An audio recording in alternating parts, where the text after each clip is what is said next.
Nous sommes devant la cathédrale orthodoxe Notre-Dame de Kazan, la cathédrale de Saint-Pétersbourg, qui est très chère au cœur de tous les orthodoxes russes, et en particulier des pétersbourgeois.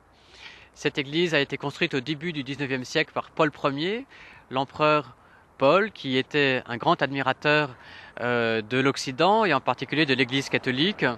Il était lui-même le grand maître de l'ordre de Malte et au retour d'un voyage en Occident, à Rome, il a décidé de construire une cathédrale sur le modèle de Saint-Pierre de Rome avec ses deux bras qui s'ouvrent sur la perspective Nevski.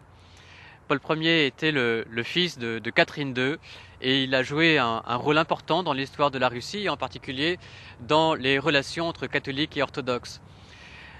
L'église Notre-Dame de Kazan est le symbole aussi des souffrances de l'église orthodoxe puisqu'elle a été transformée à l'époque soviétique en musée de l'athéisme. Les soviétiques avaient rassemblé là des symboles des grandes religions pour les tourner en dérision. Il y avait par exemple des cilices pour illustrer la façon dont les catholiques font pénitence, mais il y avait aussi des reliques, il y avait toutes sortes de symboles destinés à montrer à quel point la religion était finalement l'opium du peuple.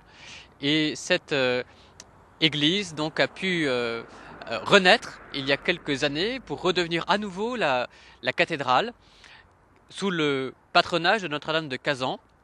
Notre-Dame de Kazan est la protectrice de la Russie. C'est aussi une très célèbre icône au chair de tous les orthodoxes. Cette icône malheureusement a disparu au moment de la Révolution, mais le pape Jean-Paul II aimait beaucoup Notre-Dame de Kazan. Il avait dans sa chapelle une reproduction de cette icône qu'il a d'ailleurs remise au patriarche Alexis II en 2004. Cette église est à nouveau la cathédrale. Le métropolite Vladimir, l'archevêque de Saint-Pétersbourg, il s'élève maintenant régulièrement et elle est le symbole de la renaissance de l'église orthodoxe ici à Saint-Pétersbourg, où tous les chrétiens de Saint-Pétersbourg peuvent maintenant prier en se rappelant que cette église a subi aussi toutes les avanies de l'époque soviétique.